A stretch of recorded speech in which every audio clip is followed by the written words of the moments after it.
And we are rolling with my friend James True. How are you Hello. today? I'm great. How are you doing, Carmen? Good. You've been amping up. You had 5 shows this week from noon to 2:30. I don't know how you riffed that long. Well, I didn't make it. I tried. That's the goal. And then I think it works. Technically I can do that. I do that anyway. If you consider Dojo, we do an after my live stream. It's And true. then, so I've already been doing 2.5 anyway, but I've noticed that I think I would be seeing a better audience if I could stay live longer because you would hopefully reach new people. So that's been my goal is I cannot get people to find the channel. And so I just feel like there's a plateau that's just really been killing me. And so I decided, to go 2.5 hours. I don't mean to make this about the topic, but yeah, No, that's why I I've think been. it's great. I think it's great. I honestly think of my channel as just a place for me to kind of document my life, so to speak, and Yeah. and grab things that I like and things that I like learning. And lately, you've been one of my big resources for learning, and I truly appreciate it. And it's also been very reciprocal. The people on your channel are very kind, and the people in your chat are wonderful. And so it's been fun learning from you. Well, I enjoy our conversations, and yeah, so much of why also I was able to go live every day is there's so much is happening. Yeah. The plates have shifted, the tectonic plates of psychic willpower, are just on display right now. Just things are just really, really intense, and I think this is almost a new normal. I think it's been a normal for a while. I'm saying Yeah. almost because eventually we'll admit that that's what it was the whole time. And so there's just a lot to cover. There's a lot of things to discuss. There's a lot of things that I feel could be misinterpreted if I'm not streaming every day. Right. So that's probably the biggest motivator is just Well, you're there's really just talented and you're funny and you're weird, which I love weird.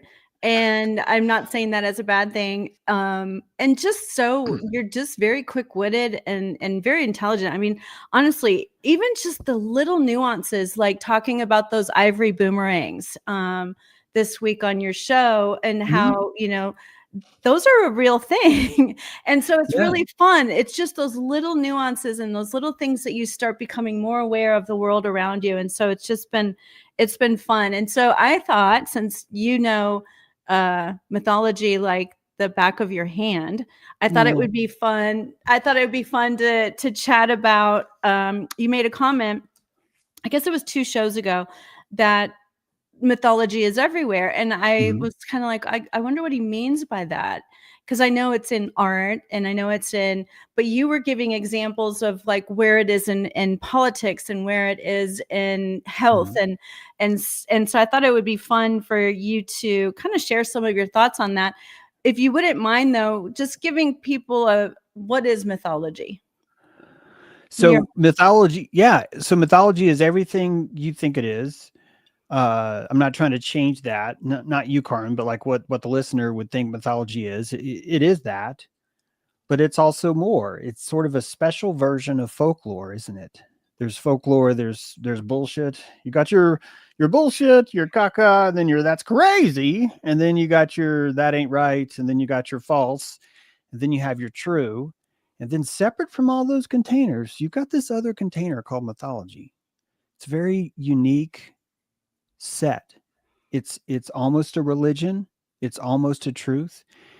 More than anything else, it fits inside of the realm of psychology, of Jungian psychology, but it certainly doesn't come birthed out of that because it existed so much longer before Jung was even born. So what is it? What is mythology? And Jung would tell you the archetypes are um, a predictable shape of psychic energy that you call forth in your mind.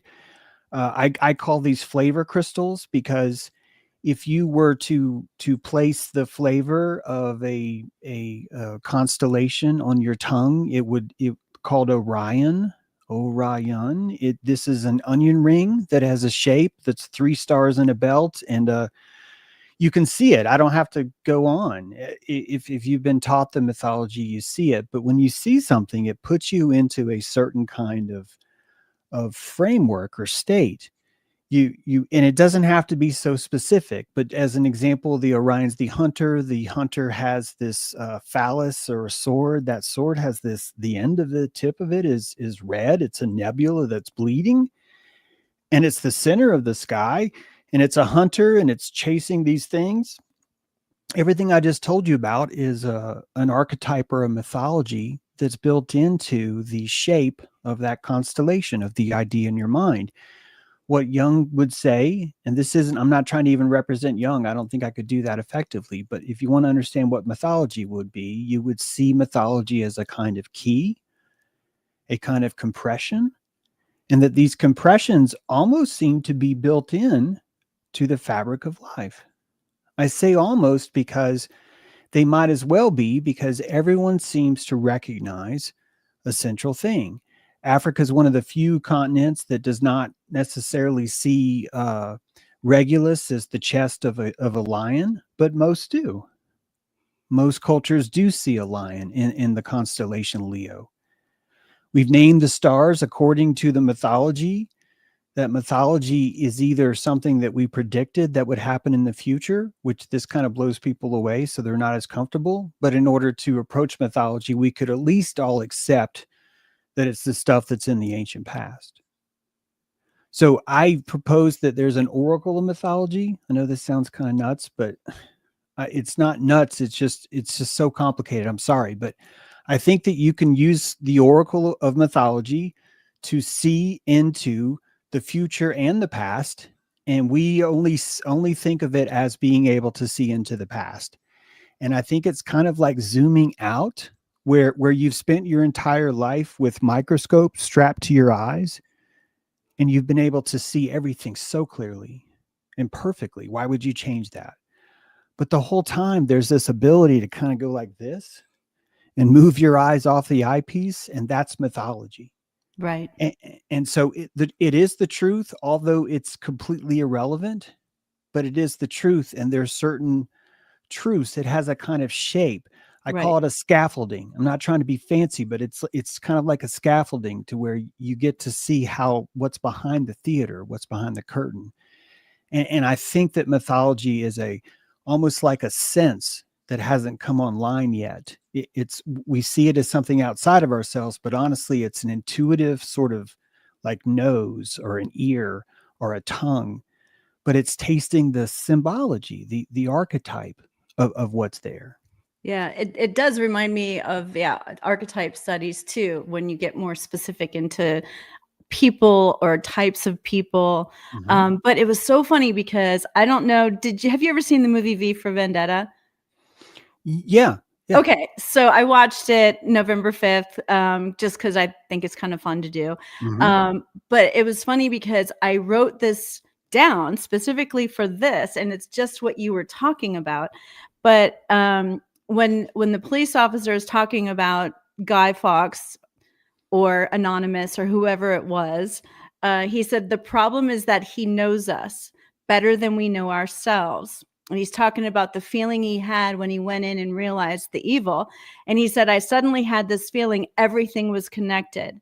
It was like I could see the whole thing, a long chain of events that stretched all the way back to Larkhill in the movie. I felt like I could see everything that had happened and everything that was going to happen.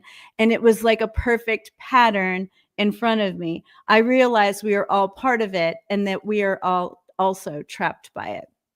Mm-hmm. Doesn't that just Beautiful. remind you of what you just said? Yeah, it's beautiful. It's so true because, and I think that's what I admire about your show, is you are making more and more patterns visible to people, Mm-hmm. and also allowing people to kind of put them in their own compartments, even though you might suggest a compartment. Does that seem fair? Yeah. Yeah. I think a lot of it has to do with antlers. The The shape of an antler, a 1 point buck, a 2 point buck, these are the number of pokey horns on an antlers. And they're if you have a 6 point buck, that's considered a more valuable antler. And I think the reason why it's more valuable is because the meat has so much more complexity. It has so much more of a salt memory. And the reason why is because the antler is there to perceive a shape that's more majestic than a 2 point buck. A 2 point buck is only going to be seeking and be open to a kind of consciousness that has 2 octaves. Just to give an example, That's a while great example. while an 8 point buck would have maybe 8 octaves and it would have 8 notes, and it would be attracting someone who has an appetite for a chorus or for an orchestra, and that this even enjoying a choir instead of being terrified of a bunch of people screaming requires a certain kind of confidence in you, the listener. And so your face has these antlers inside. Your ventral nervous system in your face is broadcasting the same way a buck does. It's casting a certain kind of resonance that's expecting or hoping for an audience on that channel, on channel 8. And ultimately, when you tap into mythology, I think that you're seeing that there's a CB, there's a breaker 19, this kind of CB, in case people don't know what I mean. There's a wireless radio transmitter inside your cockpit. And you've been long trying to ignore the squawk because it's just constantly and all this weird shit, and you finally turned it down, and now we're in a world where you can turn that up and it's annoying as fuck. And a lot of us just want to check out. We don't want to drive anymore. So we were given exits, but this is the new reality. And mythology literally is the only thing I can think of that shows you where the channels are. Right. And when you go to the same place, when you go to a Taylor Spears concert, or I'm trying to merge them all together. Yeah. The more popular kind of place is going to have more antlers on it because it's attracting all the different frequencies, and that the mythology itself is what's connecting us. And the mythology is much more permeable than it already is. That's why I started off with saying mythology is everything you think it is.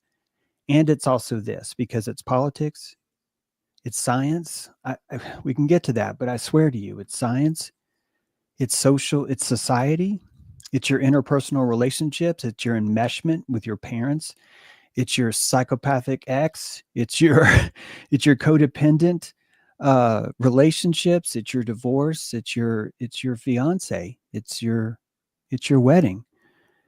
And these are all different parts of digesting this place.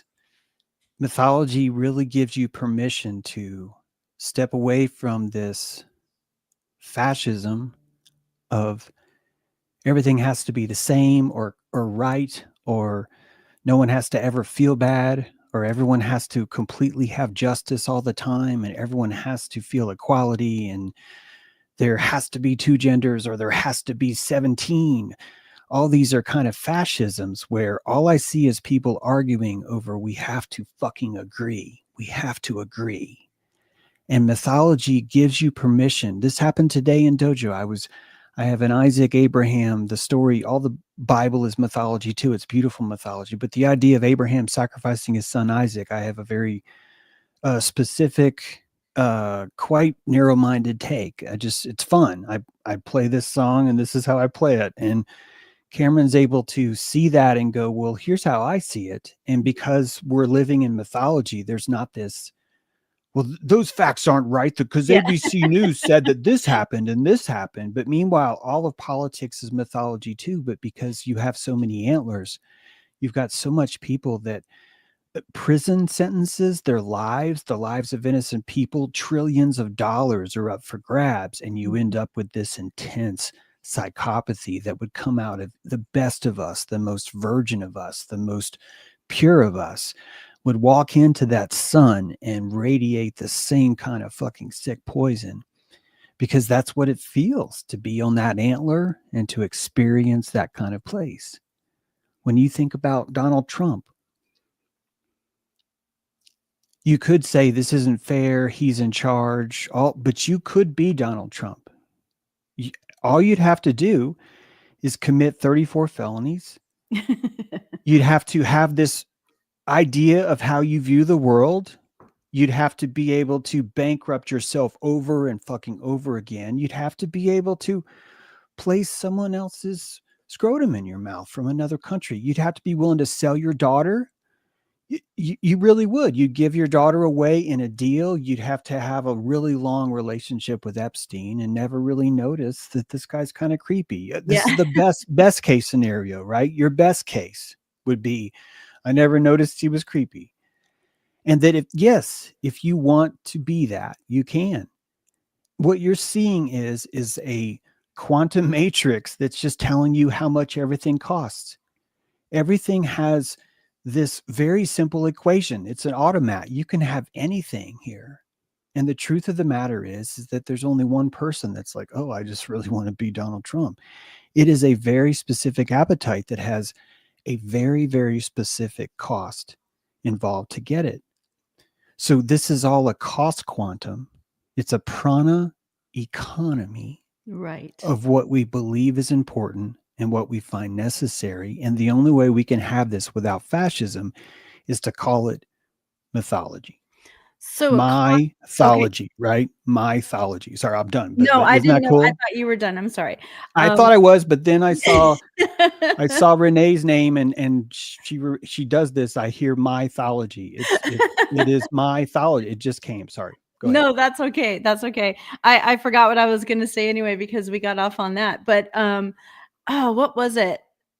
It had to do with Trump. Oh, I know, the costs. So in a prana economy, which would be, if I'm interpreting you correctly, it's the amount of energy you have and the amount of energy we all have, and in exchanging this energy, instead of money, it's something else. So somebody like Trump, who can stand in all that energy being thrown at him and not have a cost for shame or guilt or things like that, does it make you a different kind of person because you can do that, in your opinion? Does it make you a different kind of person? Yeah, because I mean, don't you think that's super rare? Somebody that could be like, yeah, I was friends with Epstein. I think that you're going to have to Virginia change. Giuffre might have worked in our spa, like. Yeah. If you want to develop the kind of appetite that's necessary to be a Lance Armstrong, you're going to want to sacrifice your scrotum. You're going to want to inject yourself with a bunch of steroids, and it's going to cause a lot of things to change about your own fertility. It's going to change the makeup of who you are. And you're going to be injecting things in you all the time, and changing out your blood, and your team's going to be doing everything they can to hide this thing. And if you want to win, do you want to win? Is the question that's asked in the dark.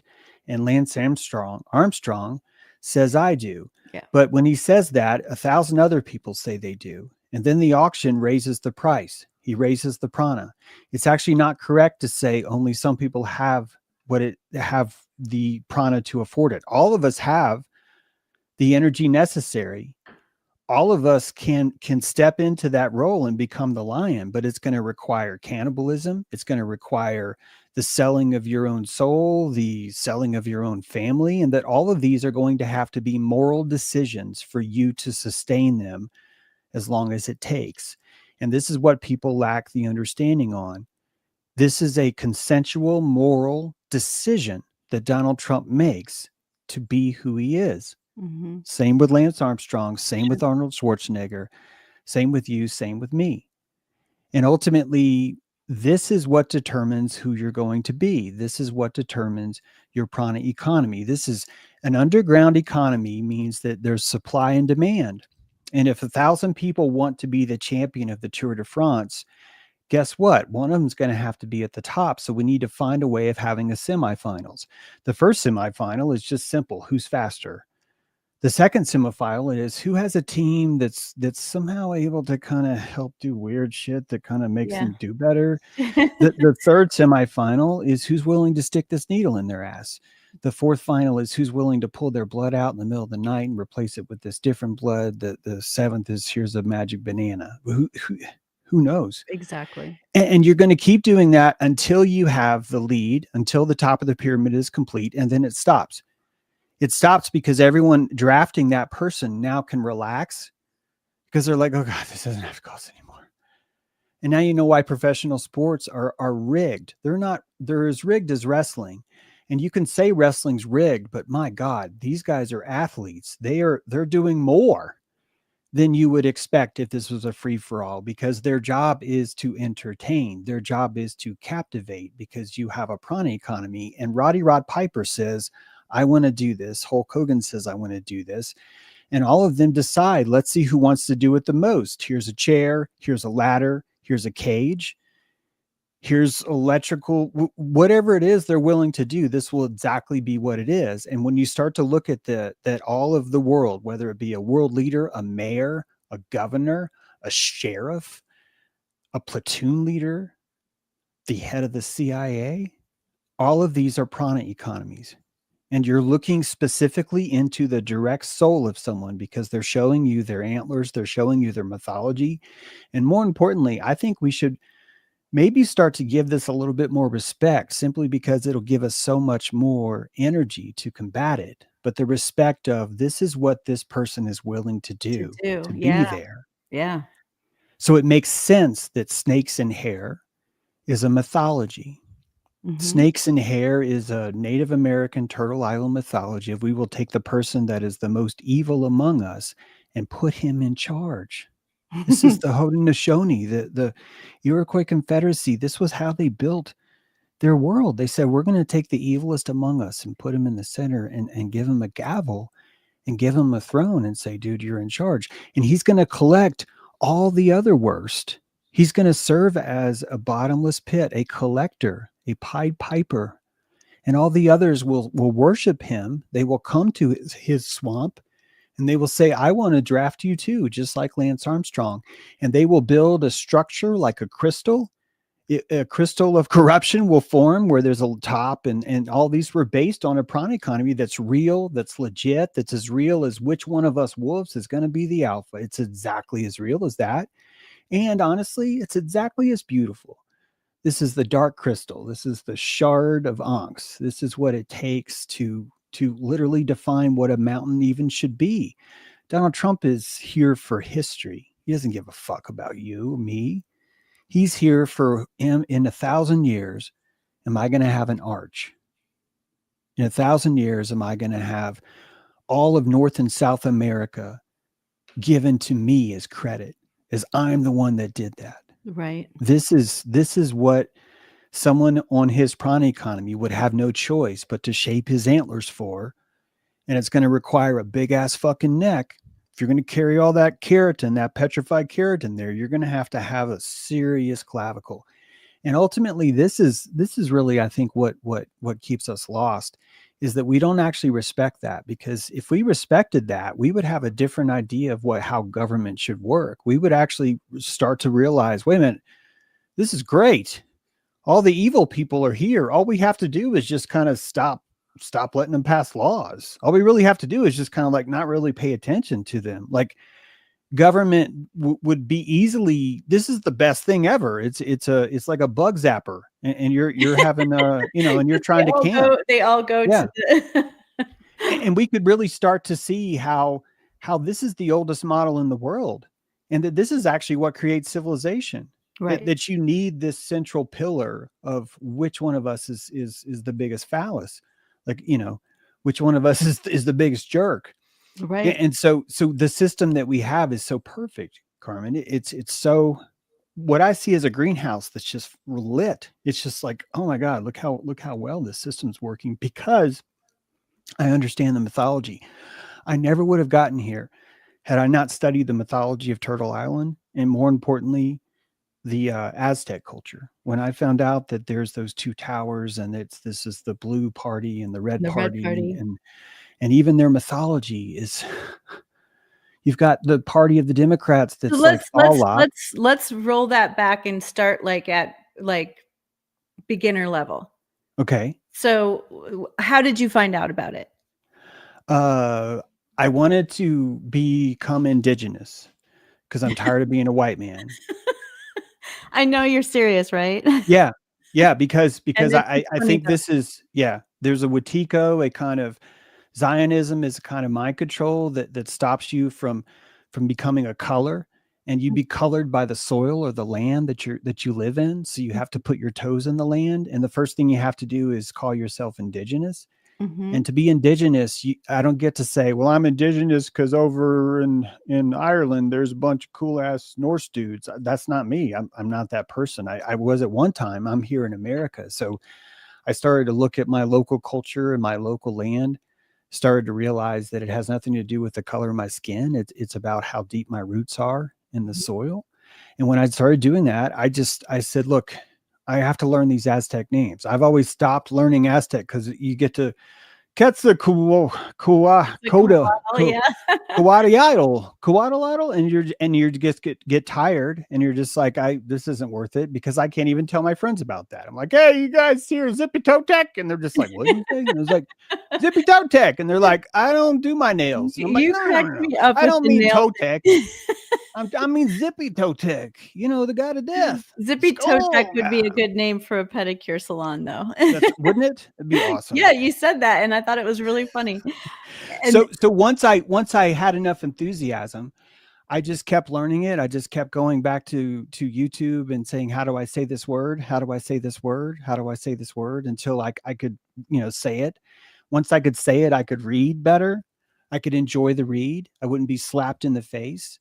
And then I just started looking at the culture, and then we just uncovered Templo Mayor. Like in my lifetime, we found this place. This is why it's a seal. It's one of the seals that will be broken to show you the way into Revelation. Like it's, to me, it's such a big find because underneath the city of Mexico, they're building a highway.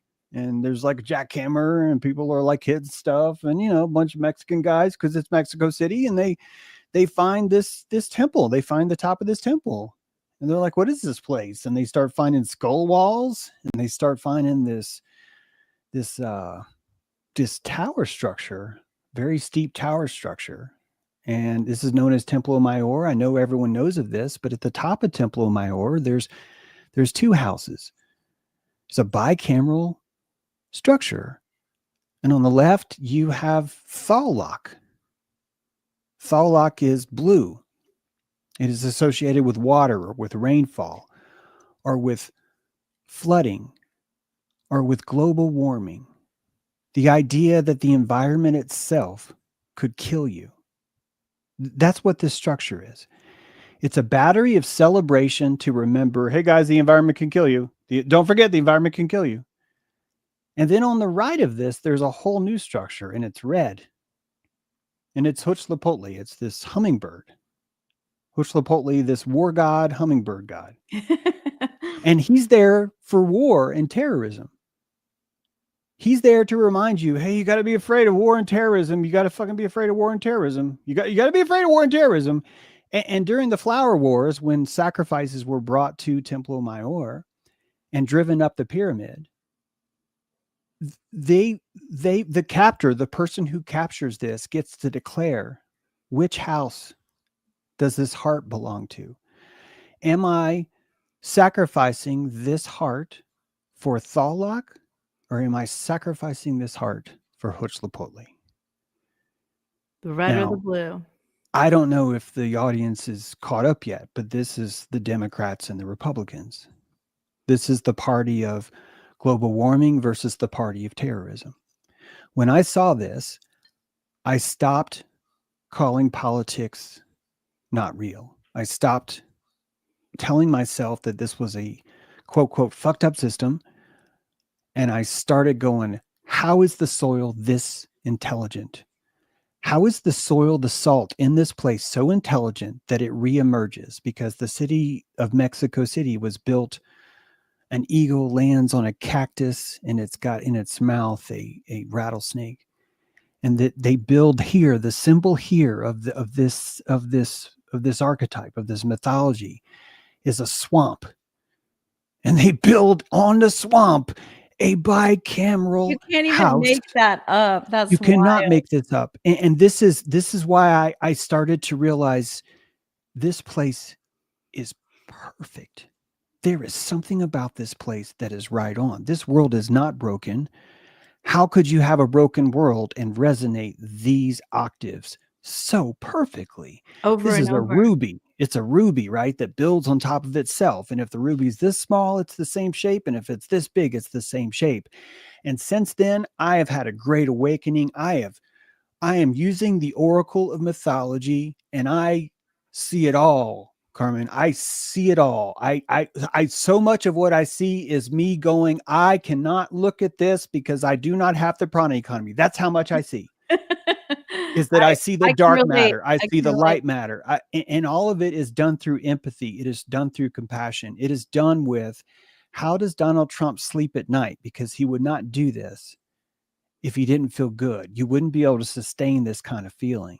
You're It's going to true. need righteousness. If you're going to step into the microwave, if you're going to step into that kind of radiation, because righteousness is a radiation. You have this main because the world has all these opportunities to pull you and grab you. It's this vulnerable spot, but you're pulling the antenna of all that worship into you. And that's why Donald Trump will do it. That's why he'll collude with Epstein. That's why he'll defile little girls. That's why he will take over countries. He will cut off SNAP benefits because he's pissed that they elected a Muslim mayor. And this is why I think he's not. I think there's some kind of mental thing. He's some kind of medical issue has Yeah, and happened to so him I recently. I wanna talk about that because, here's what I like about James. James and I don't agree on everything. We have different opinions on things, and in a lot of cases, I would say maybe I just don't see the patterns that he sees, 'cause I would give him the benefit of the doubt of actually seeing things I don't see yet, only based on the fact that you've brought me into seeing new things. But let's bring it back down to really simple things like, if two people disagree on something, I love the way you just said about being really compassionate and empathetic about, okay, somebody's been told this thing, they believe it's right, and then when you say it's wrong and it's fascist, that makes them angry, or it gives them a feeling. Is that mythology? Um, I think that if I caught myself saying that's wrong, I'm not actually practicing mythology. All right, so then you like fascism?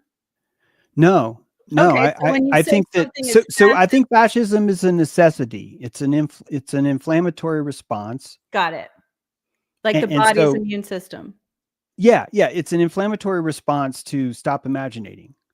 There's a war on the imagination, and quite frankly, Carmen, because of you chicks, you get into witchcraft and you start running around the forest and it turns us on and we just start doing crazy shit. And so we were just like, we got to stop pretending. And King James, his first book was Demonology, and it's True. literally written there. You are not allowed to pretend. Audience, I'm not lying. It Yeah. literally says you will be put to death for pretending. I have the receipts to prove it. But this is a very important psychological change. And what happened after that is we invented a kind of literature that you would have thought would have come online first. Isn't it profound that we had fiction before nonfiction? And the fact is that nonfiction came after fiction. And this is why we have this weird thing about literature where it's like, well, this is all over here is fiction, but over here is nonfiction. And that I'm telling you, this is the rise of a kind of psychic fascism that frankly holds our society together. Right. And I hate that fascism has such a bunch of glitter bombs around it. So, people are like, oh, you can't say the word fascist. But it's like, dude, you're not going to be able to hear what I'm saying, because there really is a confinement, a forced peer pressure confinement. Sometimes it's with a gun, but it doesn't matter. It doesn't matter if it's with a gun. if the women in the room don't like it when you do that, you're not going to do it. If the men in the room don't like you doing that, you're not going to do it. This is the kind of fascism, and it's collective because we're symbiotic. We want this fascism. So true. We want this. We would not be able to eat restaurant. You're literally sitting at a restaurant with basically the equivalent of a bear, and he has pants and he's eating too. And how are you going to trust him? How are you going to be able to digest your food sitting next to a bear that you've never met? You need fascism. You need him to prove that he's wearing pants and has socks on and has a wallet. And that's the only reason why you're like, okay, he's not a bear. I can eat next to him. And this is the fascism. So you can't really even hear fascism as like necessarily wrong. But when I slip into, if I catch myself telling someone they're wrong, I think that I'm committing fascism, because ultimately all of this is imagination. It's imaginified, simulated mythology cast into a predictive algorithm that we call, this is what I think is happening. And it's also contagious, and then there becomes groups of people who are helping with the scaffolding, as you would say. Yeah, you form a collective. Yeah, them together. Yeah. We'll form a collective because we save calories. If I don't have to believe in 360 degrees, if I can just believe like this much, there's nothing wrong with this. This is why we're symbiotic. We're made to do this. But if you look at your body, you're already doing it. All your cells have their own nucleus. There's no central you. This is a collective. You're living inside a communistic Osiris, a living creature that is not aware of itself. And all the separate cells are insisting we're our own path. And this Zeus comes by, this authority, this kind of righteous authority comes by, and you get mesmerized by it. And you start to give it your attention. And this is just called the nervous system. That's why nervous system and Zeus are the same. See, Oracle mythology showing you what goes on. And then you head up to Mount Olympus. What would be Mount Olympus? It'd be the constellation of your brain, and all the neurons that you fire would be constellations. So you've got this platonic realm that's sitting up here, the realm of the spheres, and that this permanent place is showcasing you a reality that's already there, and you're just having a mythology about what you're experiencing. So the sky is blue, but your fovea doesn't have enough blue cones in it to read it, which is why most of that blue sky is hallucinated. It's hallucinated because it's a part of your mythology, which means most of your vision could be mythology. Most of what you'd interpret as those are roses across the field over there, really, you're probably just smelling the vibration in your eyes. And because you're smelling a vibration of that, you're going to paint what you think roses would look like. The same way an AI would do it. That is so true. So true. This is why there's no objectivity, because you have a video card and I have a video card. Yours may have more memory right now, or it may have less. And it could be because you're busy or because you really like things kind of blurry. Or how you filter, Yeah. There's billions. Yeah, and that's what the antlers are all about. And then what are you filtering for as a woman, opposed to what is he filtering as a man, or what are they filtering with as a Democrat or Republican or whatever. But I will tell you that as an adult, I do weird things. And one of the weird things I like doing is I like staring at clouds. And when you stare at a cloud long enough, it literally changes shapes. Mm-hmm. And I have had so many people go, there's no way that happens. And I make them do it. The key is not to blink. But what's so interesting to me about that and what you're saying is that is proof that, to me, that's proof that there's like, we see a cloud and we just construct it like so fast we don't even know we're doing it. Yeah. Yeah. This is actually how most processing takes place inside of our technology too, by the way, that we, even with our eyes, most of your periphery is recalled imagination. And there's a spot check, but most of your periphery is it's not even grayscale, but just it's a grayscale feedback, and it's not of color. This is what's fascinating. It's of difference.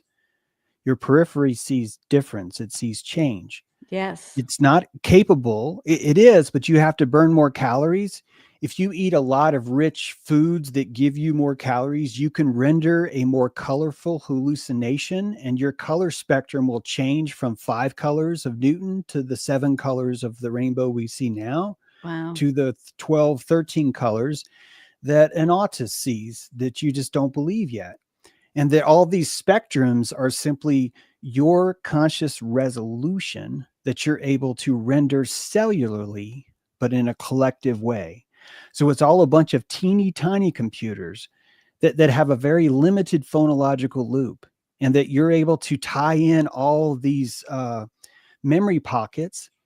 And a phonological loop is just, Render. it's kind of like a flame. It's like a running wheel that you have to keep spinning, 8675309 867, because that's the number you need to remember for the combination. But someone just gave it to you and you don't have a way of transferring it, so you're going to have to walk down the hallway with a 64744, whatever. And that's a phonological loop, and that each of your cells has its own phonological loop. I'm not making this up. This is how the brain actually processes multi windows at the same time. So you can be driving home and forget how you got there. Why? Because you have all these multiple desktops of cellular phonological loops. Yes. And the best way to understand those would be biological algorithms. And the processor for these algorithms is the nucleus of your cell. The nucleus of your cell, through, I think it's ribonoids or some shit like that. I don't know. But it's able to record these on a strip. So disappointed in you for not knowing. And that strip inside the nucleus has a potassium scroll, a Thoth, that's right. The oracle of Thoth is recording everything that cell happened. And it doesn't need context. It doesn't need to know, well, this is John Jacob Jekyll. It doesn't need to know that. It needs to know limbically, what was the flavor crystal when this was happening? That's all. What is the flavor crystal right now? And if you're broccoli, the flavor crystal is going to start with interesting. Oh, that's sour. Oh, that's perky. Oh, that's interesting. And then a couple hours later, why do I feel more vital? Yeah. Why do I have a different perspective on life? And all this is the cellular hallucination stretching out. This is why you have digestion as just another sense, because you can taste something through a radio telescope of your esophagus. That long intestine is how you'd stretch out a long wire so you can read that long vibration, which is why digestion takes so many days. All of these are allowing you to render a mythology, a cosmology, and the way that you pick your cosmology is through your face. It's through your nerves. Your posture places your nerves. Look at this. I'm fucking badass now. Look at this. God, fuck yeah. Fuck yeah. Watch this. I'm gonna do this too. I'm gonna put this down. I got the posture. Got the pyramid fingers. I'm gonna channel Trump. And what does that do for you? Right? Feels great. Oh, okay. I feel like right now I feel great. I don't know how long I can sustain this. What'll happen is someone on the chat will go, "This guy's full of shit." Then I'll be like, "Ugh." Or that or someone will say, "This guy's brilliant." And I'll go like, Or and how much I deserve is directly equivalent to my feeling of righteousness. Right. There's no such thing as arrogance in this realm that I'm speaking of, because there's either failed antlers, right? I want a rack that has 16 antlers. That's what I'm doing right now. Right. I'm 16 antler, baby. Yeah. 16 antler. You're just That's what I am. peacocking, as they say. Sure. But the peacock typically is like a negative sort of thing that we would accuse someone of, right? When in fact it's peacocking if they're not able to hold their antlers up. Imagine you've got 16 antlers strapped to your head and you're just tired. And you're just like, ugh. And you're trying to turn sideways so you can get through the door, and people are seeing, you got toilet paper stuck to the end of your shoe. It's like that kind of thing. That's peacocking. Right. So the act itself of holding those antlers, all of us want. Right. And the righteousness. Remember when I told you that if there's 1,000 people that want to be on top, then you got to figure out who's willing to cheat, then who's willing to dope. It's the same thing with antlers. It's the same thing. Right. So only one of us in a stadium of 10,000, only 4 of us get to be the band. And they get to be the band because they got the fucking antlers, man. Boom, Yeah. boom. They'll I'm do Kiss, it. They'll do I'm it. Paul Stanley, boom, boom, boom. And I can only have these antlers. I can only be Gene Simmons if I got makeup on my face. Yeah, And and you if I have can change makeup on it my from there. face and my hair's crazy and I'm dressed like a fucking goth girl Yeah. and I got the giant heels, I could pull this off if I get a tongue extension. And I can do that because I have the power of righteousness found in the costume that I create. And the costume is an agreement I have with my audience who wants to see it too. But Right. only 4 of us can make it. And the 4 of us that get to do it, they need to be tested. Are they willing to do what it takes? And Paul Stanley's like, I'm going to wear a mesh chest. Let my chest hair come out. I'm going to put a big old star on my eye and a crazy ass perm. And I'm going to wear yoga pants before they're invented. And I'm going to live in leather the Right. rest of my life. And I'm going to travel more than anyone. I'm going to play as hard as I fucking can. I'm going to practice so fucking much. I'm going to do a lot of drugs. I'm going to have a lot of sex. Sounds like a miserable life. I think it would. Yeah.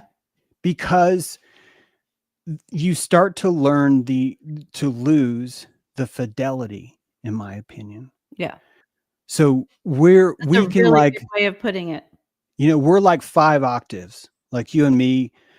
We could hear Mariah Carey do 5 octaves. Like she's really talented at her range, by the way. Right. Like that's what I'm saying. She's exceptionally talented at somehow being able to go super low, super high. She has 5 octaves. It's quite extraordinary because most of us have 3. That's a big deal. Mm-hmm. She's very different kind of a creature in that way. An orca will have 12 or 13. Wow. So if you have a 12 or 13 orca, I'm about to explain pedophilia. I'm so sorry. I'm about to justify why Can there's we talk pedophilia about in the this world. on YouTube? Yeah, I think so. Okay. Sorry, maybe I shouldn't have said that, but I think it'll be okay. All right. If you have a 12 octave appetite, you're going to taste flavors that others would find repulsive. And we would find them repulsive because we're on a spectrum of 5 octaves. Mm-hmm. And if you look at what that really is, you're looking at innocence, you're looking at virginity, and that those are actually quite natural things that we would find attractive in each other anyway. That there's just the realm is stretched, the what's acceptable is released from its cage because those antlers would not fit. They would not be able to be that if they weren't inside a larger tank. Mm-hmm. So I can respect where an orca is. I can watch it torture I can't watch it, but it'll torture a humpback whale's child. It'll play with its throat for days. It's not even hungry. It's this sick fucking psychopathic, just like, oh my God. And hyenas will do the same. Nature is so hyenas cool. will pull apart an elephant's child. It's the same kind of thing. And I think that you're looking at, and if you look at the brain matter of an elephant, if you look at the brain matter of an orca, these guys are superior beings limbically. They have a higher capacity for limbic resonance than we do. They have more antlers than we do. And if you have more antlers, you're going to be able to see and hear things that someone without those antlers is not going to be able to see. And this is, I think, ultimately what makes us uncomfortable. Ultimately, what makes us chop our antlers off in public is because we're terrified of that thing. And I get it. I don't want to lose my fidelity. I think my fidelity is important. I don't think we're going to lose it. I think that all the autoimmune, since the 20s, there's like 200 new autoimmune diseases that we've discovered. And at first, when I have 6, if I have 6 antlers, I'm like hearing that that's evil and it's because we're being poisoned. And if I have 7 antlers, I start to see that the immune system of a prior civilization is no longer equipped to live in this white sun. I don't want to be confusing, but if you could just imagine, this is a white sun. And since 2019, but before that it's sort of a yellow sun. It's just Yep. you're still in the world, but just the lighting's different. It's And, brighter, yeah. so it exposes more, Yes, exactly. or more And this things are willing to exposure, come out, so to yeah, speak. and this exposure also allows us to become more permeable. And when we're more permeable, we're able to gain more fidelity. And I actually think that a lot of the autistic community is showing you that. They're showing you a hyper resolution, not on an orca scale. I want you Right, to think how majestic an orca is at 13 octaves, but how cruel. And I want you to go the opposite, that instead of being on a 5-octave scale, you're inside of a 1-octave scale. And I want you to see how much more resolution you would be able to see, because you get to have, right, a 4K, 4 trillion pixels. I'm just making this up. 4 trillion pixels between your lowest and your highest, and you're only in 1 octave, which means you're going to have a B sharp, a B sharp sharp, a C minus minus, a C. This probably doesn't make sense if you don't know music, but like uh, all of the notes, the 12 notes on a piano would have to be 64. And how are you going to play music with someone that has 64 keys and you have 12? It's possible, but there's going to be some fascism. You're going to have to, you guys are going to just make a lot of noise for each other. right, So we right, have a culture that's gaining resolution, but it looks like something could be broken. And that brokenness really does come from the comfort of fascism we have when everyone's playing the same strings. And society's given us a world now where that's not necessary. I can connect with people like you. We've never met physically. And I would be suffering from schizophrenia if I tried to have as many antlers as I had now before the internet, because I wouldn't meet someone in my community like you that true, resonates, that right, makes me feel it's okay. right, So the more we become connected, the higher our resolution grows. And here's mhm. what should blow your mind. That means the more cells that are hallucinating, the higher the resolution. And that's just how the body works. What I told you earlier, And it's really that similar to the eye as experience. above, so below. Yeah. Go ahead. It's very similar to what we were saying about the eye experience, about me looking at the cloud, because another example of like, I also when my son was younger, he had dyslexia, and they were saying it would be very healthy for him to spin, and so I just like spinning. So Mhm. periodically I'll break out in a few rotations. But one of the things that I've noticed, when I stop, the room continues to move, even though my eyes are completely still. Yeah. And so Yeah. like that's insane. It's the same as the clouds like changing. And so it really does show you that a lot of what we consider the true like 3D world Mhm. is a construct, and maybe all of it. Yeah, that's why I think cellular hallucination is a way to go. People will call it a simulation theory, I'm not trying to push against that. But a simulation in my mind kind of tells me there is this absolute that's right here, and that it's being simulated for you and everyone else in a kind of a simulcast way. And I Right. hope you can see the subtlety as to why I don't know if that fits. A holodeck, a holodeck. We're in space. I'm more into the holographic We're physics. we're in space, and we cannot actually look out the window. We don't have the kind of substance, the material that lets us see space, because when we do, as soon as we look at a sun, half the crew's dead because their eyes have melted. So we instead we have instruments. We have a Dratus contact system. We have an AI that's running the hull. We have all these sensors. We have shields. We have made up systems that are pretending, that are telling you stories, fairy tales. It's painting blips on the screen that you've asked to be notified about certain contacts that you're tracking from your tower. You're a submarine under the water, and it's dark everywhere. The only weapon you have is a simulated ping. Bing. And when you simulate your antlers, this is why I say it's really all about your nervous system. That nervous system sends out a signal at a certain frequency, And anything that matches that frequency is going to come back in a much louder amplification because your antlers are shaped in that way. So you can focus that. What am I looking for? I'm looking for a prop of an enemy ship, the propeller of an enemy ship. In order for that, you know what an enemy ship sounds like. You change your transducer to reduce the signal to try and match that. And now you're listening on that device the same way you do with your face. So when we see each other, a functional MRI would light up both our brains. And if I tell you, oh, I stubbed my toe, and I was to tell it realistically, your brain would feel the same shape. It would light up in the same way because your antlers have moved the nerves in your face. By the way, I'm saying face, I really mean ventral.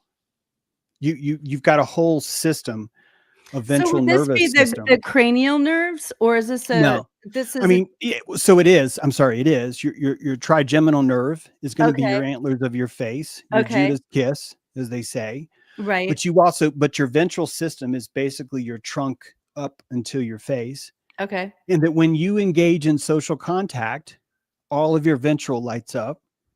And when you become scared, when you become hypothermic, it it clutches. When you enter sympathetic versus parasympathetic, really you're just turn on the antlers. Yeah. Holy yep, that's loud. Turn off the antlers. And when they're on, you're busy. When Yeah, they're on, you've got all these signals. So you're like, well, so yeah, sometimes it helps to have them off. Most of us only get to turn that on for a little bit. I'm one of them. You can only take so much. So right. we compassionate through this sonar signal. This is why I think compassion really is just telepathy, because to compassionate, you have to put your antlers into their shape. Someone mentioned earlier a nice compliment. It's like you can really channel Donald Trump. I think they meant it's a compliment. It's because I can imagine how his antlers would be, and then you just start to look at all he's doing, and you're like, well, this seems He to be would the have to case. be thinking this if he's doing this. Yeah, Yeah, because I'm giving him the benefit of a moral life. right.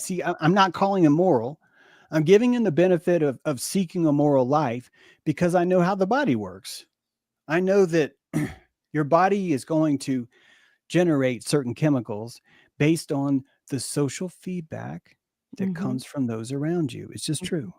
I definitely am not trying to argue that people can't be twisted. Of course they can. Right. We twist our children on purpose, Yeah. precisely so they can survive certain things like that. But at the heart of the system is a system that's responding to feedback from the crowd. This is why Trump may hate you, but he still wants you to worship him because he's connected to the tentacle and he knows it. That's why he hates you. He hates you because of that. You see what I mean? He hates you because you are holding the gold that he wants so bad, and it's fame and it's all the other stuff. Attention and And yeah. this is because we're symbiotic. This is why I can give him the compassion. See, compassion is not consent. And if you don't know that, it's not going to work. If Right. you think, well, it means no, it means you're seeing your enemy. If you're on the mat and you're in a judo match to the death, you're going to compassionate your enemy. Mike Tyson shows the most compassion I've ever seen in the world when he punches someone in the face because He knows. his entire universe is focused on every part of your skin, on everywhere you're going. And his entire being, he will trade. This is what I mean by prana economy. He will trade his entire being to hit you in the face. He will rip your ear off. He will swallow it. He'll He bite will your ear off find your children and give them a bad credit rating. Like he will do whatever it takes. to And win. this is the antlers. This is the prana economy that makes him king of that space. So Yeah. you have to look at what are you willing to do to be in that space. So all of us have the capacity for it. I mean, certainly there's limitations, but even that, the capacity is still there. That if you had a different structure genetically, because we're given a different character through our genes, so we're sort of the avatar, but we're kind of stuck with a strength, intelligence, wisdom, constitution, dexterity, charisma. That those 6 traits sort of are epigenetically handed down to us. So we feel sort of fated, But this is typically for a proto psyche that doesn't recognize that my grandfather and me are the same. I'm just the living root. This Right. is why I think being white is against it, and you need to become indigenous, because if you can plant your ka into the soil, you can now imaginate, compassionate your grandparents anywhere you want. But in order for you to have a space for them, you got to have a place in the ground where their roots can grow, and then you imaginate that. But if you're white, you're living in Zionism. Someone's promised you something that will come in the future if you pay enough taxes, if we burn enough witches, if we kill enough people in foreign space, if we build a big enough wall, and that this is what it would They're take all based to. on mythologies. Yes, these are all mythologies, because Yeah. ultimately the idea of us being slaves, we're not willing to admit how much that helped us. And we won't be able to let that teat out of our mouth, I think, until we can say thank you. We're not saying thank you for slavery right now. We're embarrassed by slavery. We're ashamed of it. So we insist it didn't happen. That's why we have Trump. We need a master that is so bad, so so bad, that it will serve as a divining rod for the rest of the tomatoes in this greenhouse to fall off that plant and go, I don't want to live if this is what it's like. And this is Right. how a fruit finishes itself. You start to notice your sanctity is more important than your survival. And this is what I am. I'm not interested in being in a Donald Trump, because my sanctity fruit is ready. I'm ripe, meaning that the amount of power I have in the world, the amount of control I have in the world is fine. I mean, I wish I had more subscribers. Fuck, I wish I had more Well, subscribers. maybe we'll get you some. But Um, but you know what I mean? It's like this is as Trump as I'll ever be, because I'm not interested in saying the first lady of France is a man, and it's a global conspiracy, and buy my boner pills and all the right. other stuff you're hearing. That it's I'm not willing to do that, because I don't have sanctity. It's not my fruit. Right. That's not. I don't want to taste the world like that kind of orca. You know. So, can I ask you a question? As far as mythology and blood libel goes, Uh-huh. or selling one's soul, how would you connect those two? I don't know if you can sell your soul as much as you finally develop one. So I think what we consider I see what he you're sold his saying. I see soul what you're saying. could Like be someone that just doesn't have a soul yet. And we're they really cruel about that. We're really cruel about how we treat proto-humans. And ultimately we're Cabbage Patch Kids that develop a soul, that develop a consciousness. And it's a very specific flower that requires very pristine growing conditions.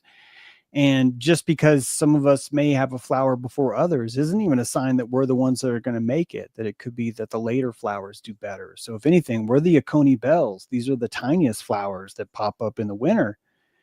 And it's the very last thing you want to do if you're a daisy or some shit like that. So it's more about understanding that. And there's just the prawn economy is going to still allow us to devour each other. And we do that through saying, you don't know shit, and here's the truth. And I got a coalition of thinkers over here that agree with me. And we got tenets, and our scripture is older than your scripture. And our hieroglyphs are, carved deeper in the tree. And all these things we generate because our cellular hallucination gains power, sort of like a mitochondriatic battery in the sense of the mythology. If I call myself a Christian in the land of Christians, I'm going to feel really good about eating their potato salad. I'm going to be able to walk into this place and play basketball in a gym at a Southern Baptist church. I'm going to be able to get on this bus I didn't pay for. We're going to go out to camp. We're going to go camping, and we're going to eat s'mores. We're going to play guitar, and I'm going to have spiritual conversations. So that's a way of moving your antlers into your environment. right. See, your indigenous mythology. This is why I don't really care what you're going to call your religion. Are you connecting to people there? And more importantly, what is the quality of those people that you're connecting with? I'm not here to judge that. I'm got expensive taste. I'm looking for exactly the right kind of quality. Right. And that makes me high maintenance. I'm high maintenance as fuck. I'm a cheap Yeah. date and I'm high maintenance. It's weird. I'm both those things Can I because I'm rewind? satisfied with little because of my fidelity. Right. but I have a very, very high expectation of who I can digest with. Yes. You know what I mean? Because It's it like makes that. you super uncomfortable. So Yeah. can I go back to the what do you call it? Protolytic human? Proto-human. Yeah. Yeah. Proto-human. So Yeah. what that's like Like a a prototype. prototype and Yeah. it and I just for clarity, because I think this is one of the things that I would say I would give you in your little James column, I would give you a tick for something that you've taught me. Because I think that is such an interesting way of looking at it where, especially when you look at some of these kids in Hollywood and some of Mhm. these people, they're caught at such an immature age to make these decisions. I see what you're saying in that they didn't necessarily sell their soul, they just hadn't developed it yet and didn't know what they were giving away. Am I interpreting that correctly? Yes, and I think that being sacrificed for a group is very satisfying if you don't have enough self-worth. The animal kingdom is a factory of, I want to have meaning in my life. Hathor is the first goddess, and she's the cow. She gives you, here's some ground beef, here's some steakums, here's hamburger helper, here's milk, here's some cheese. Butter. Look how moo I am. Look how unafraid I am. Look how big I am. I'm convenient. I will follow you around. I'm your food. I will follow you until you're ready to eat me. Yeah. I'll give you my skin. You can wear it. You can turn it into a hat. You can Oh turn it my into gosh, yes. shoes. I've got all these things. I've got 6 stomachs. You can literally feed me 10 cans. It's fine. It's this is a kind of whoring of self-worth. This is a kind of tricking on the street. Vertebrates are tricking on the street, trying to find value in consciousness, trying to find meaning. And the way that you would find meaning is to find fame, meaning, do other people want to interact with me? So maybe you'll shave your armpits, maybe you'll put on deodorant, maybe you'll cut your hair, maybe you'll stop swearing so much, whatever it is.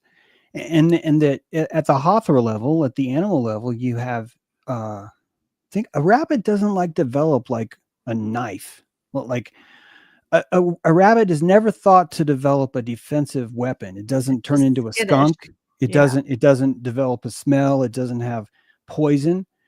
It wants to be prey. It literally it's made out of like soft fur. I have handles on my freaking head that you can grip and pull me somewhere. I have Oh, that's lucky feet. never thought If of you that. cut off my foot, you can use it as a fetish toy. I'm the softest fur. It's exhuming this quality of pick me. Mhm. Most of nature, this predator prey is a relationship of self value equating itself. So good. And that which is chaste is that which feels it belongs here. And so you end up phasing into mythological archetypes, phases of orbit where consciousness can exist. So when you are a cow your entire life, you're worshiped by those around you until they take you to the slaughterhouse. And in that moment, you've saved your entire consciousness. This is how much less complex a cow is. You take your consciousness, and at the moment of slaughter, your heart is weighed. Anubis says, was this worth it? And Right. you as the cow, you would get to say, this isn't fair. If if if you had a good enough life to reach the point of death and you could afford to look at Anubis and say, this isn't fair, this would be a way of your electron popping up to the next orbit, and you'd start to come back as something with a little bit more sentience. And one of the first things you might want to come back as is predator. You might feel so much violence, epigenetic revenge, that you may want Anubis to grant you to remain in the land of the dead and become a predator instead. Right. And you'd spend that life as a predator. And when you starting to eat innocent, cute bunnies, at the end of your life, Anubis would say, was it worth it? And you'd go, oh, the bunny was so cute. I feel so bad. Right. And if you could afford that, think about it. Because if you have the idea that the world's broken or that this guy doesn't make sense or whatever the fuck it is, it doesn't matter. But your antlers are the one that are telling you where you're going. And at the end of your life, if you got to be a predator and you could afford shame, if you could come to Anubis and have shame and say, I feel bad that that bunny was so cute, that you would level up, bloop, you level up. Right. And now you're something else. Yeah. Now you're not predator, you're prey, but maybe you're a giraffe. Maybe you're this sort of weird in between, and you're a koala bear, and you're like, how the fuck did this happen? And you're just like, what am I gonna do? And if you keep going, and if you keep going, and if you keep going, this energy is able to conscify itself. It's able Right. to develop a protective mechanism. Isn't this what warm-blooded means? A cold-blooded animal is a reptile that has gotten really good. It's gotten really good at what it does. It's gotten so good, it's been able to keep, it's like, I'm going to keep this molecule warm my whole fucking life. And the rest of the molecules are like, that's bullshit, man. That ain't never going to happen. And then you pull it off. Now you're a frog. Oh my God. I'm a Yeah. frog. I'm sort of half warm-blooded, half cold-blooded. And you're pleomorphic.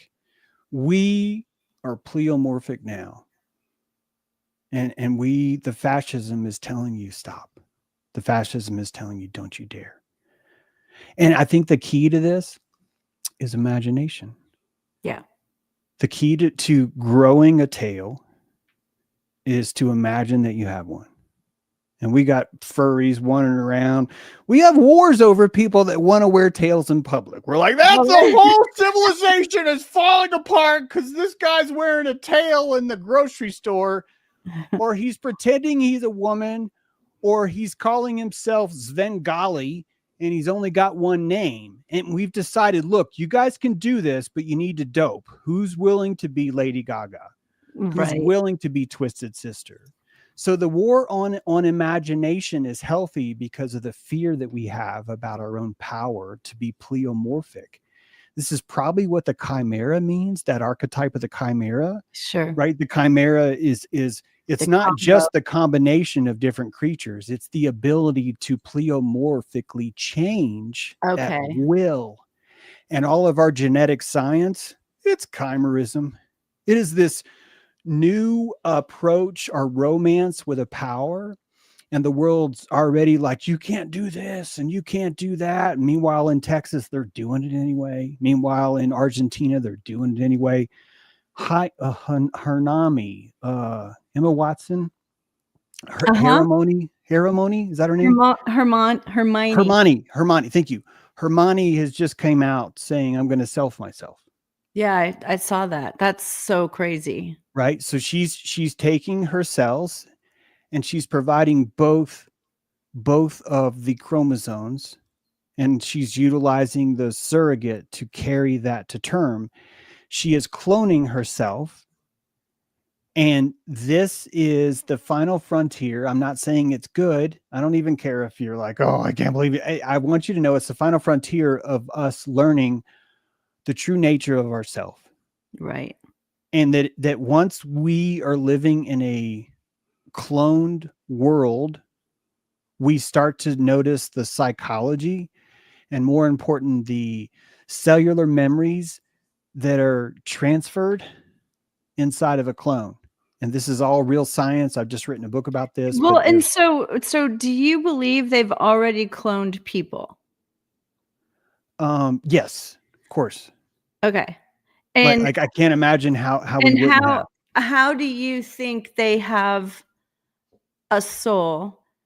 They had to have come from, I guess, an egg and a sperm, right? So the egg is the one cell in your body that's missing a chromosome, and the sperm is one cell in your body that's missing a chromosome, but all the other cells in your body have both. And so they're just using other cells. So she's taken a cell from her thigh, for example, and that cell, she's pulling out both of those, and she's creating a blastocyst or a zygote. I'm not sure exactly what that would be called. Yeah. And this is being cloned in a lab. That all these zygotes are being created in a lab. All these. How do you create a zygote without? You're artificially inseminating a surrogate cell It's a cell, but not an from egg. something else. Yeah, it's a container. Yes, it's a vessel. Okay. It's a womb. It's a womb, and that can be placed into a, a carrier, a surrogate, and she will allow that cell to mount to her cellular wall, to her. Uh, uh, why is my Her why did my brain uterus stop or working? her womb? What? The placenta will grow on her uterine wall, and that uterine wall will develop a root, and that root Oh my will turn god, into a ball, and inside that that's ball, a child so will grow. And crazy. all of us are meant to be chimeric because we're already chimeric. That's what That I was gonna say, like, I remember somebody, maybe it was you, talking about how we already have been chimeric, or yeah, there's some yeah. sort of So like a woman was accused of kidnapping because her biological son did not have her same genes. I hate that people are going to think this is an anecdote. This is just one of like thousands of times this has happened. This isn't like a one-time thing. And our court system would require that they do a genetic test, but being chimeric, part of her genes have a different chromosome structure. There's a different signature. And so I'm saying this because I want to answer your question about a soul. And so even though her uterus has one set of genes, the rest of her body maybe has different set. And so when they went back in to win her case, because she kept swearing up and down, look, I was there. I gave birth to this thing. It grew inside of me. That they finally tested her inside the womb because she found a doctor that knew enough. And it's not even like this is rare science. It's just that people are so fucking paranoid about this stuff, about trans stuff, about all. I mean, literally, there are 3 different chromosomal sets of gender. There just are. I mean, there are. You Right, can I go to know, I saw Wikipedia, somebody was saying something, and people just freak out because they're not ready to accept the pleomorphic nature of what absolutely, life people is. born with both, absolutely. So yeah, and it's biologically just, it's not even like it happens so much that you can't even call it a defect. Like it doesn't even fit the definition of defect. It's probably more based on the modes that we have in nature, that most biological frogs are an example, but it's just one of many that they're Right, able to change this. It's not just changing sex. It's more about changing the gear of fertility. This is ultimately what's happening, Carmen. It's not really about you're becoming a man or a woman. You're simply moving into a different gear where fertility is not the main mode of being. And why would you not need a main mode of fertility? It could be because it's a prison planet and the Luciferians. It could be that. right. It also could be that the colony is healthy enough that it doesn't have to focus on fertility. This Yeah, is this this is is what so happens far in out of every my flower bed. realm. This happens in every bee colony. This happens in every flower bed around, that you have modes where the flower will slip into and out of fertility based on what's needed. The chimerism makes all of this possible. I'll try and pull us out of the weeds, but the Yeah, chimerism makes all of this possible. And the chimerism is why we're so terrified. But when you clone a horse and you have 12 of them, all 12 of those horses come with predetermined memories. I did They know know what that. sex they are. Yes, They have the same paranoid fears. yes, There are certain things that are different. The spotting is different. The hybridization is different on certain parts of them, but otherwise they're the same. They are trained to the same. They respond to dressage before they're taught. This is not an exaggeration. and isn't it true that, like, Secretariat or some major, like, winner that they did Yeah, this with, and then they did it because that mother polo. had the Yeah. memory of winning? Yes, yes. There's a polo player, very famous polo player, and he cloned all 9 of his horses, and noticed right away. It's actually really it's turned into a multi-billion-dollar business. And Argentina has a one of the few countries that has no moratorium on clones. This is why when you start to look at World War II, I know this sounds super conspiracy theory, but I'm just telling you, if you start to look at all the Nazi technology that moved to Argentina, Yeah. you've got a world that's been completely open. No one's been paying attention to it. It's also one of the highest human trafficking capitals in the world is Argentina. And so I feel very certain, very That there's firm clones in involved. commanding, yeah, in saying that there would absolutely really have to be clones. And my latest book speculates on those human clones because of there's a kind of madness that develops in these horses, Carmen. And the Ooh. madness is because there's ghosts in their machines. They think they're male before they have puberty. When this means that you are entering into puberty psychically before biologically you're even ready. You're not even a person anymore. Or at least In a fact, I would horseman. argue that the clones only get a life if they outlast how long the horse lived. That only then would they start to be able to formulate their own Oh, I see what paranoias you're saying, 'cause and they would only not start to be. deal with their own trauma, which is why I can finally now tell you, if you buy into this idea that the genes are an antler too, that they're an antenna that's shaped in a certain way because the codons have a certain signature, that a clone is proving something very profound about what a soul is. A soul is an antenna. Or a memory or a You can series. recreate that antenna at any point in the world, whether it be your great, great, great, great, great, great, great, great grandfather or you, and that antenna will reflect its environment the same way a sonar signal on a submarine will tell you what's in front of us. So Wow. souls are a shape of an antenna, and you could look at this almost like a phone number because you get to listen to the world on channel 8675309. Right. Instead of numbers, it's AGCDs, you know, and I'll just read out your chromosome field. And there's breakers in there, there's little spaces, there's little periods and commas. And So I you told be you. able to define this is my antenna. No one else is like it. And this is why I get to have my own experience in here. This is why I get to feel like I have free will, the same way that if you and I had browsers open to Google and I can look at something and you can look at something, we're both hitting the same place, but we're seeing completely different realities because our antenna is sending a different UDP, a different Right. protocol that Right. says, show me everything you know about feathers or chimerism, right? So that's how it works, which So means every single person could be simultaneously reincarnated simply by constructing those antennas and developing some sort of conscious limbic vessel for them to listen to the signal. It's a very, very different idea of what a soul is. And I hope that people will see that I'm describing a coaxial connection to the sun.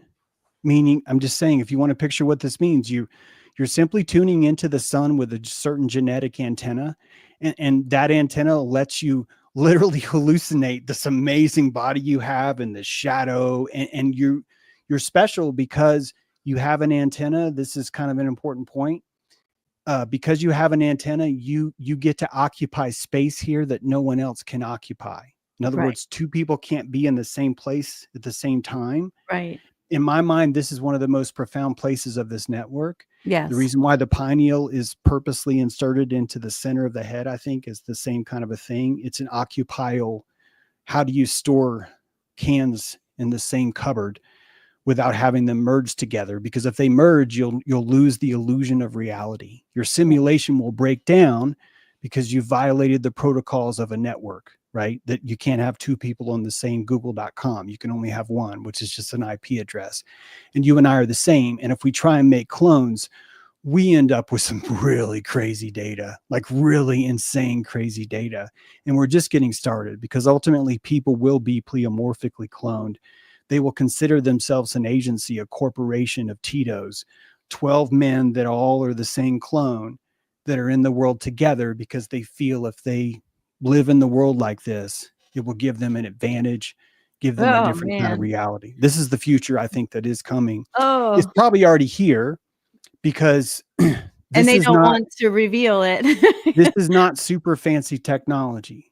It is very hard to inseminate a cell. It's much harder than it is to just Like, impregnate someone with a turkey baster. I'm talking about something very difficult, a different. Yeah. lot of failure rates.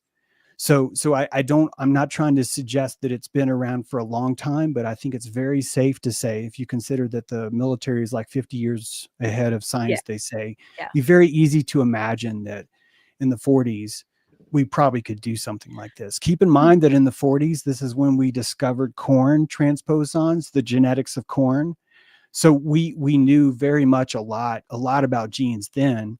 We were Right. making massive breakthroughs in looking into our history because of the genetics of corn. Well, I mean, look at what they basically just stripped food of, like, all kinds of seeds and stuff Mhm. too. But I have one more question, because I told you I would keep you at the most an hour and a half, and, it went so fast. But, I was curious, so try to get into the head of a Christian person, and this Christian person, grew up in a very abusive, traumatic, SRA type family, Yep. and they have those things imprinted on them, right? Uh-huh. If you were to look at it from what you were just speaking about, how it's all an antenna, Mhm. why is it that when somebody goes through deliverance, sometimes they're able to release those traumas and those curses, or, if I guess, I don't know what you would call them, but maybe Yeah, they changed the memories. shape of their antenna. Okay. They changed the shape of their antenna. So the nerves don't move, but the tapping into relaxing, dilating those nerves. If you press your eyeball, if I press these eyeballs, oh yeah, that feels good. Reason why it feels good is because I'm relieving pressure from my polyvagus.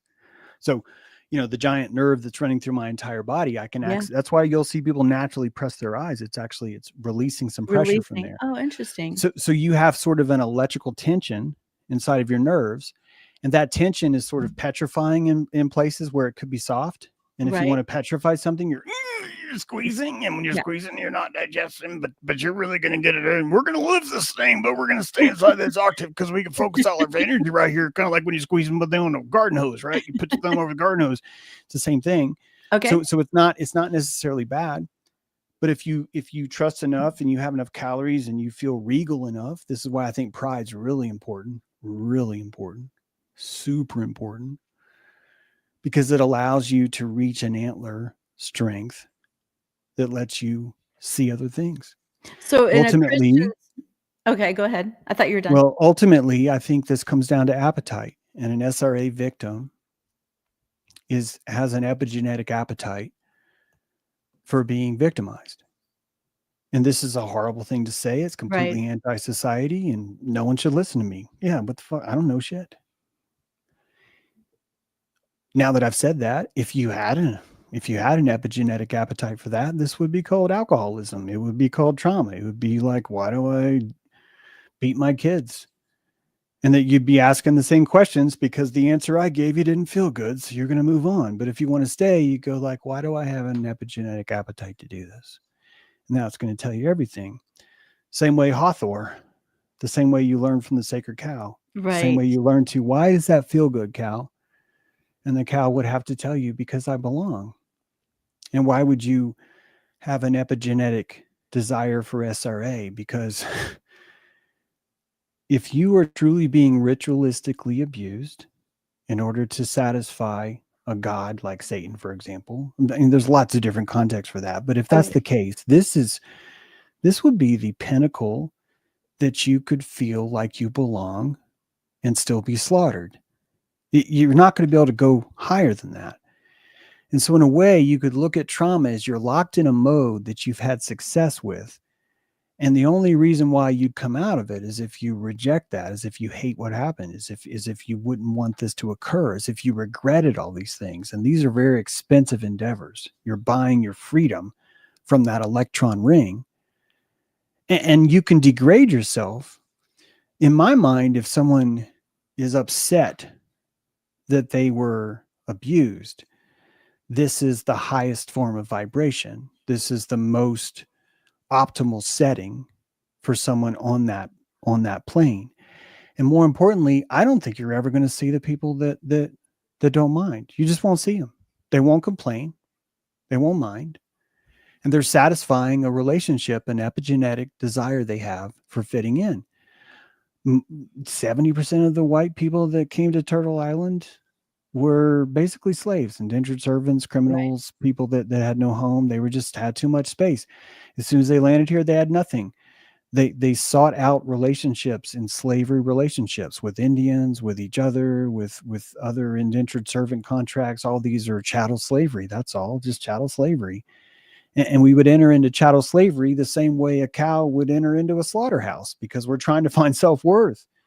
And if master says we have worth, this is the only place we can get it on a steady state. And if we stay here in this master's worth, we're going to get oatmeal. We're going to get, hey, fuck, we may be able to plant crops and like grow shit over here. And Well, that this makes is a, yeah, that makes sense yeah. So because all of your trauma is I think you're on a hermetic ladder of consciousness, and you get to go up or down. You really do. I wish we would give more permission for people to go down. We tend to find it very insulting. We tend to suggest that's horrible, but it could be that you wanted to be a lion and you started to eat someone's face, and you're like, I don't want to be a lion anymore. This is not what I signed up for. And ultimately your freedom to pleomorph will give you permission to go up the vertebrae ladder, hermetic ladder, or go down the vertebrae ladder. It literally is a hermetic ladder of bone. You're all of us have backbones, and that backbone is this antenna of self-worth, I think. interesting. Well, that's probably why, like you were saying, you stand up more straight and like, Yeah. as you establish more agency, a lot of times you're just more comfortable and you're not, hiding. I've even seen, women that have like covered their faces with their hair a lot, Yeah. and Yeah. they're just not there yet. But anyway, Yeah. thank There's you a so much. strategy. You're going to want certain parts open. I don't want to get graphic, but like even our body parts. So the things that we feel flattered by, it's like, I met a girl once that's like, I think I have beautiful collarbones. And I'm like, well, you Right. do have beautiful Yeah. collarbones. And I'm like, I never had that in my thoughts. Right. And I just want to say that's a resolution. Her antenna is focused around here. Yeah. She feels self-worth if you notice my collarbones. And when you look at the fashion of what different genders wear, you're looking at antenna technology exercised over time with culture, the same way deers were, the exact same way a deer does it in the forest, right?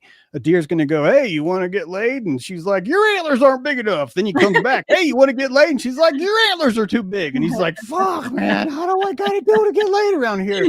And this is the survivalism, Right. right? I'm not even trying to be gross. This is how you would survive. You would Right. have to survive by finding someone else who agrees with you that they're going to give you half of their DNA.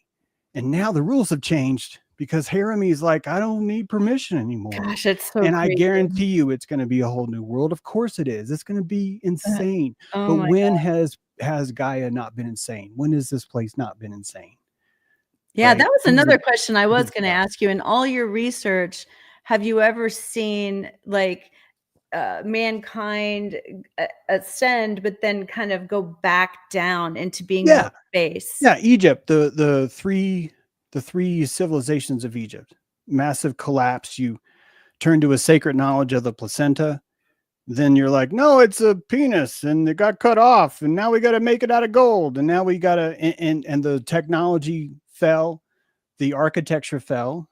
But you have to understand entropy. We have a backwards definition of entropy. It's so weird. So the collapse of civilization is the rise of animism.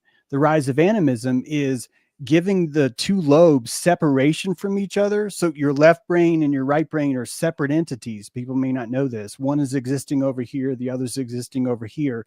The longer these bicameral nodes are next to each other, through the corpus callosum, they start to build connections. Connect. And so you start to become less animistic. And so your brain is basically has to be grown, probably takes about 6,000 years. The first brain took 17 trillion years to grow. But after you have a seed, after you develop that seed, you can replant more brains into a space, and it maybe takes 6,000 years to grow. And you would need civilization to formulate those pathways because they're relational pathways. This Right, is it has very to be different. from experience Yes, in order exactly. for you Yes. to And it's Yes. literally the way we're still learning. I know there's some people that are going to be like, "Oh, it was created by God," and that's good too. But there I'm one is of those. Yeah.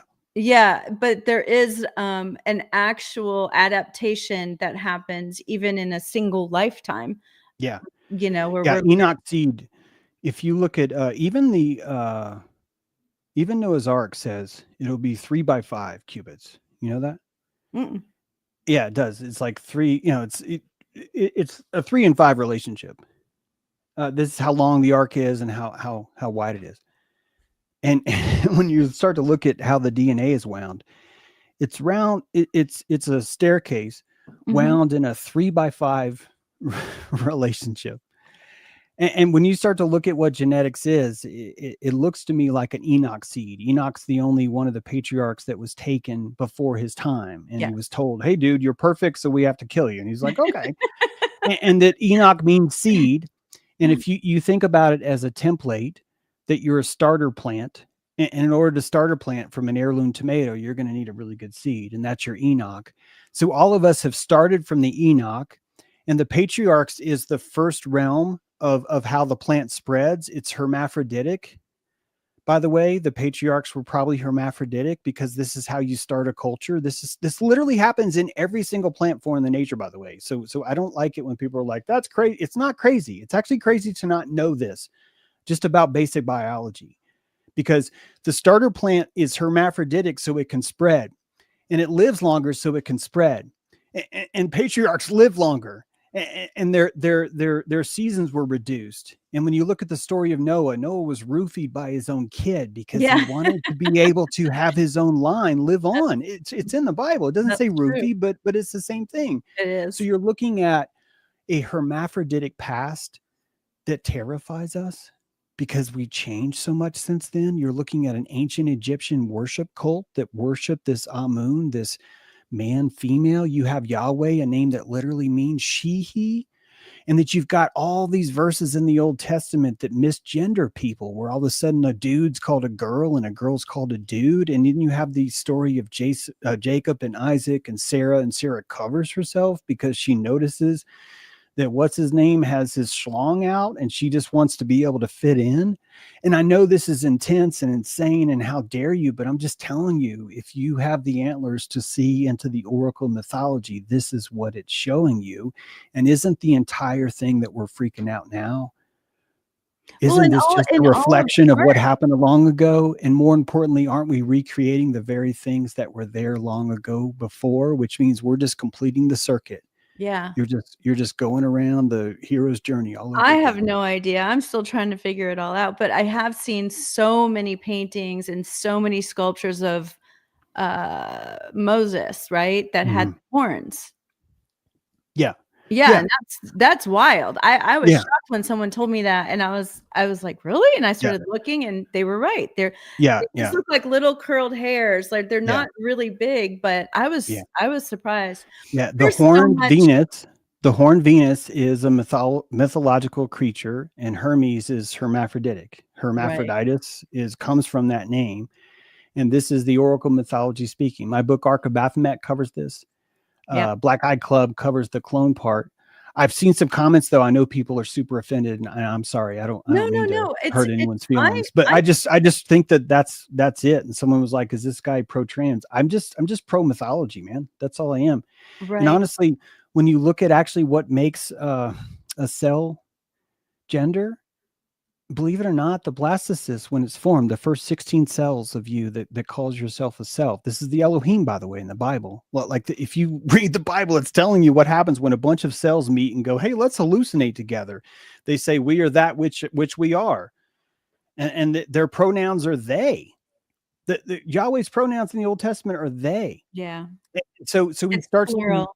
to simulate what's happening in the world. So there's a separation of waters. This is actually osmosis. The blastocyst pulls water in from the mother's womb for the very first time. There's salt in that water. The sodium is allowed to be stored as a record because sodium is a record keeper for the cells. You've got a potassium agent that's able to write spaces, the vowels between the notes, and you end up with a So kind of amazing. strong mythology that's just telling you what it's like to be birthed. But when it comes to gender, the blastocyst, once it forms, it asks the cell, are you on the outside of the body or on the inside of the body? And if that cell is on the outside of the body, it says, I am man, I Yeah. am male. And if it's on the inside of the body, it says, I am female. And guess what? All the male cells end up going hermaphroditic when other cells formulate on top of them. Right. So your cells, every one of your cells, except for your original daughter cells, this is why I think they call them daughter cells, even though Wikipedia will tell you different. Those central cells, they're the only ones that get to always have that pure virgin center where they're female. Meanwhile, your blastocyst turns from 16 to 96, and all those things that used to be male now have to become female because they're on the inside of the body now. So this is how That's I feel like fascinating. I'm Yeah, preaching to I people never that knew just want to that. burn down my house, but it's like this is really how it works, and we're just tapping back into the meaning of biology is all I think. Right, right. Which is so interesting because you are right. There's mythology everywhere. And the Old Testament is full of things that confuse me. And I'm sure a lot of it has to do with, all the mythology. And I was stunned when I found out how much mythology is in the Bible. And so I don't get offended very easily, and I think that it has served me well in that I'm able to understand different viewpoints and the ways. And oftentimes, I really think that they're saying the same thing, only refusing to call it the Mhm. structure.